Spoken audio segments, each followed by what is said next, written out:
선한 사람 TV를 청하고 계시는 국내외 계시는 성도 여러분, 창세기에 나타난 8개의 언약들에 대해서 생각하겠습니다. 모세는 첫 복음인 창세기의 저자입니다. 이 성경은 전통이 모두 모세를 저자라고 주장하는 모세 5경 중 첫째 복음입니다. 이와 같은 역사를 기록하기에 모세보다 더 적합한 인물은 이스라엘 역사상 찾아보기 어려운 것입니다. 애굽의 학술을 다 배웠고 모세는 유익한 기록, 사본, 구전 등을 이해할 수 있도록 섭리적으로 예비된 인물입니다. 모세는 시내산에서 하나님과 대화하는 특권을 받았던 선지자로서 여호와 하나님이 그 시대를 통하여 활동하신 것을 모든 세대를 위하여 기록할 만한 자질을 갖추고 있었습니다.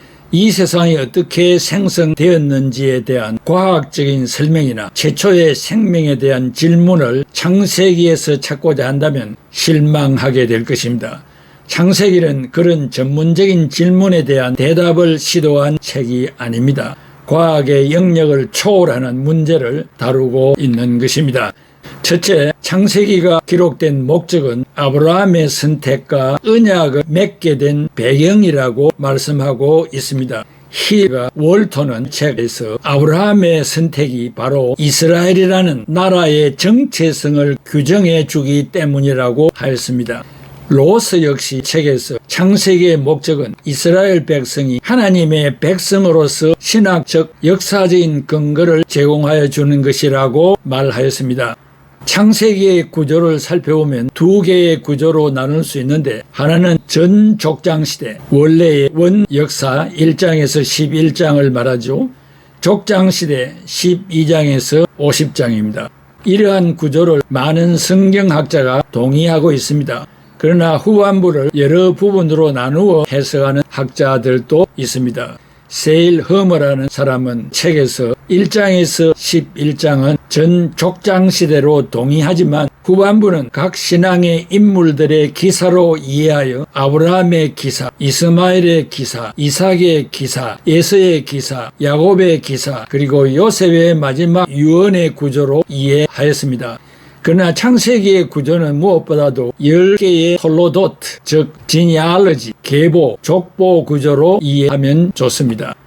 창세기는 10개의 계보와 전 족장시대와 족장시대를 합하여 기록되어 있다고 봐야 할 것입니다. 창세기의 일관성 있는 구조. 첫째, 1장 1절에서 23절까지 서론이고 세상의 창조입니다. 둘째, 2장 4절에서 4장 26절까지 전 족장시대, 원역사시대죠. 세분을 해보면 2장 4절에서 4장 26절 하늘과 땅의 역사, 둘째는 5장 1절에서 6장 8절까지 아담의 역사, 셋째는 6장 9절에서 9장 29절까지 노아의 역사, 넷째는 10장 1절에서 11장 9절까지 노아 후손의 역사, 다섯째는 11장 10절에서 26절까지 셈의 역사로 나눌 수 있고, 그 다음에 세 번째는 11장 27절에서 50장 26절까지 족장시대, 11장 27절에서 25장 11절 데라의 역사, 둘째는 25장 12절에서 18절 이스마엘의 역사, 셋째는 25장 19절에서 35장 29절까지 이삭의 역사, 넷째는 36장 에서의 역사, 다섯째는 37장 12절에서 50장 26절까지 야곱의 역사로 나누어 말하고 있습니다. 특별히 성경을 도해하는 것은 야곱의 역사가 얼마나 중요한가를 여러분들에게 이해시키고자 말씀하고 있습니다.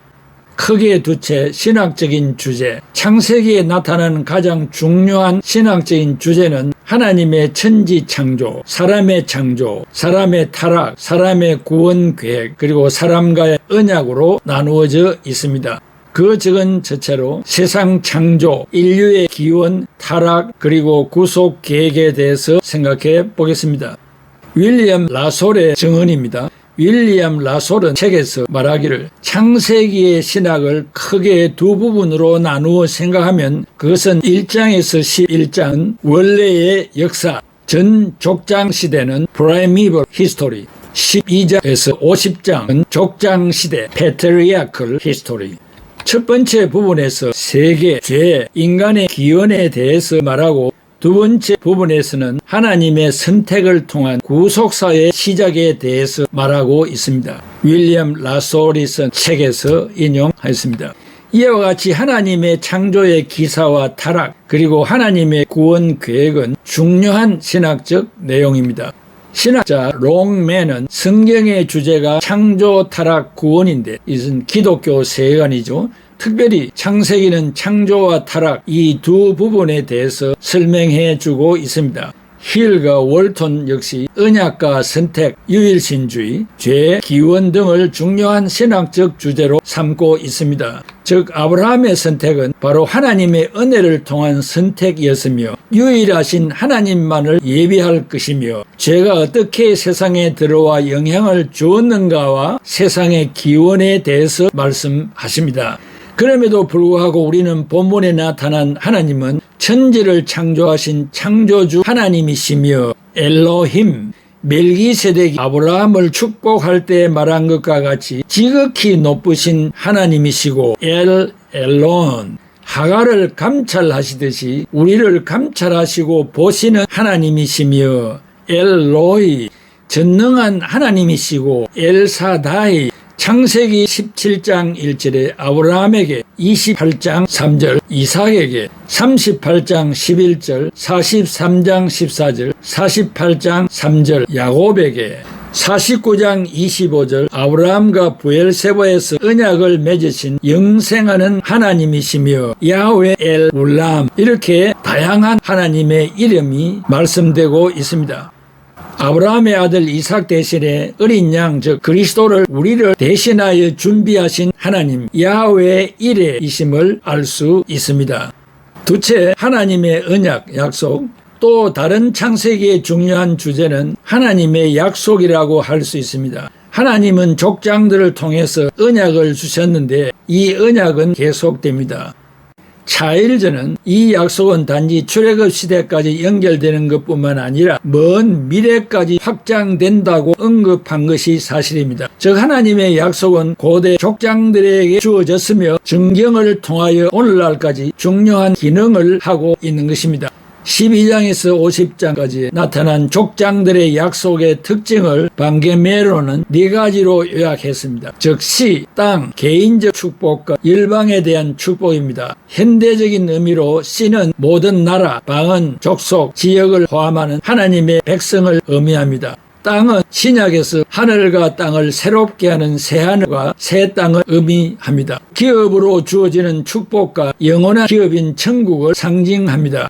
개인적인 축복은 그의 백성을 축복하고 보호하는 증거로서 이 땅에서 하나님의 임재를 의미합니다. 마지막으로 열방에 대한 축복은 아브라함의 축복에서 나타난 바와 같이 아브라함을 통해서 온 인류가 축복을 경험하게 될 것을 말합니다. 창세기에 나타난 각 언약들을 살펴보면 창조 언약, 행위 언약, 아담 언약, 노아 언약, 아브라함 언약, 이삭 언약, 야곱 언약, 유다 언약 이렇게 나누어 볼 수 있습니다. 셋째는 인간의 실패와 하나님의 구속, 창세기의 큰 맥락 속에서 하나님의 구원에 대한 계획을 발견할 수 있습니다. 특히 전 족장 시대에서 볼 때 하나님은 인간의 죄의 만연 속에서도 신실하게 인류를 돌보시고 축복해 오셨습니다. 카이저는 특히 이 면을 강조하고 있습니다. 하나님의 창조의 계획과는 달리 인간은 계획 실패했음에도 인간의 타락, 홍수 심판, 바벨탑 사건 이런 것들이 다 실패에 들어가죠. 하나님은 축복의 계획을 세우신 것입니다. 15절 여자의 후손에 대한 약속입니다. 이것은 원시복음이라 합니다. 9장 25절에서 27절 셈의 장막에 거할 것을 약속했습니다. 12장 1절에서 3절에 전 인류에 대한 축복의 약속입니다. 인간의 타락과 구속의 구조는 1장에서 11장까지에서 확실히 강조되고 있습니다.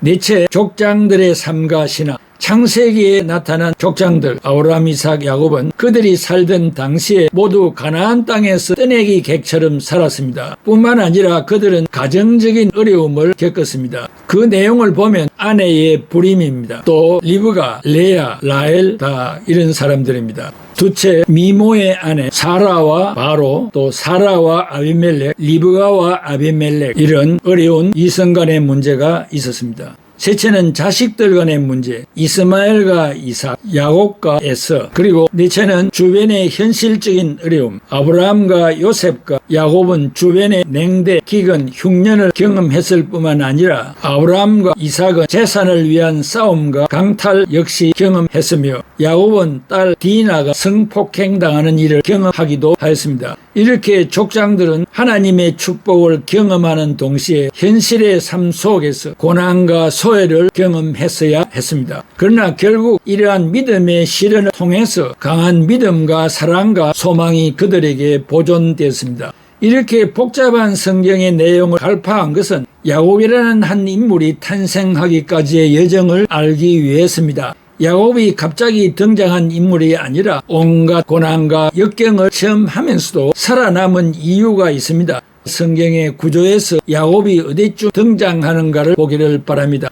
창세기의 영적 분의 8대 언약, 첫째 창조 언약, 천지창조를 통해서 하나님이 인간과 맺은 언약입니다. 첫째로 안식의 언약입니다. 또 재능의 언약입니다. 그리고 결혼의 언약이 창조 언약 가운데 들어갑니다. 둘째는 행위 언약, 선악과를 먹으면 반드시 죽으리라고 했습니다. 셋째는 아담 언약, 하나님의 말씀에 순종하기로 언약을 맺었습니다. 3장 15절에 나는 너를 여자와 원수가 되게 하리라. 네 후손을 여자의 후손과 원수가 되게 하리라. 너는 그 발꿈치를 물려고 하다가 도리어 여자의 후손에게 머리를 밟히리라. 아담과 하와의 창조 2장, 인간의 타락 3장, 가인이 아벨을 쳐 죽인 사건과 가족 생활의 기원, 아담의 후손들, 아담의 계보는 에녹을 거쳐 노아까지의 계대를 보여줍니다. 넷째 노아의 언약, 무지개의 언약이라고도 합니다. 인간의 폐역, 홍수, 노아의 준행, 홍수, 노아의 제사, 무지개 언약, 노아의 후손들, 바벨탑 사건 11장까지입니다. 다섯째 아브라함의 언약, 이집트로 간 아브라함과 롯, 가나안 왕들과의 전투, 11조의 기원, 후손의 약속, 사라와 하갈, 이스마엘이 출생하게 된 과정, 할례의 언약, 이삭을 주심에 대한 재확인, 소돔과 고모라의 멸망당한 소돔, 아브라함의 속임. 여섯째 이삭의 언약, 이삭의 출생, 하갈과 이스마엘의 추방, 아베멜렉과의 언약, 이삭을 제물로 바치다, 나홀의 자녀, 사라의 죽음과 장사, 이삭의 결혼입니다. 일곱 번째 야곱의 언약, 제8대 언약 가운데 일곱 번째 야곱의 언약이 있다는 사실입니다.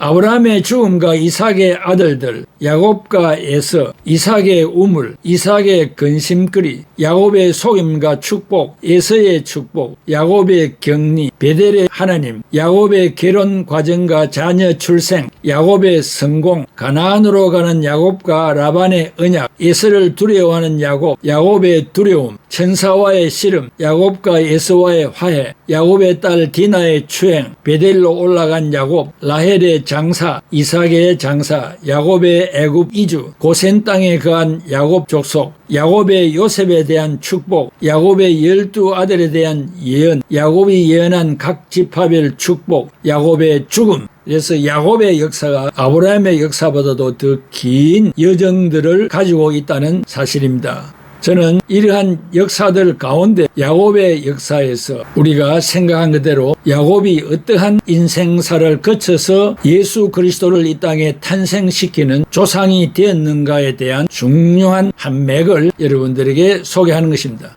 마지막 8번째 유다의 언약 49장 10절에 왕의 지팡이가 유다를 떠나지 아니하리라. 지휘봉이 다리 사이에서 떠나지 아니하리라. 참으로 그 자리를 차지할 분이 와서 만 백성이 그에게 순종하게 되리라. 예수 그리스도를 가르쳐 하는 이야기입니다.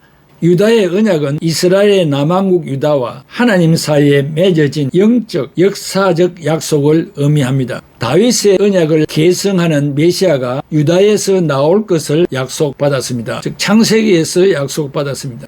유다는 예루살렘을 중심으로 여호와 신앙을 지키는 것이 핵심이었으며 이 언약은 정치적 분열과 이방 세력의 침입 속에서도 유다를 보존하는 기반이 되었습니다. 기도하겠습니다. 고마우신 아버지 하나님, 은혜와 사랑을 감사합니다. 억조 인생 가운데 나라고 하는 한 사람이 얼마나 귀중한가를 새삼 느끼게 하여 주시옵소서. 부정모해를 통하여 출생을 받은 우리들이 지금 각자의 연령대로 이 땅에 호흡하며 살게 하신 하나님의 의도를 깨닫게 하여 주옵소서. 야곱이 이 모양 저 모양으로 고통과 고난과 역경과 또 스스로 또 타의에 의해서 모든 어려운 일들을 직면했지만은 그것을 이기고 하나님의 뜻을 온전히 이루기까지 하나님의 오묘하신 그 섭리를 깊이 깨닫고 내 한 사람의 존재 가치를 중요하게 여긴다면 우리 가족의 생명, 우리 이웃의 생명들까지 존귀하고 귀중한 인물임을 알고 존중하며 사랑하며 도와주며 기도해주는 삶을 살아가는 우리들이 되게 하여 주시옵소서. 예수 그리스도의 이름으로 기도하옵나이다. 아멘.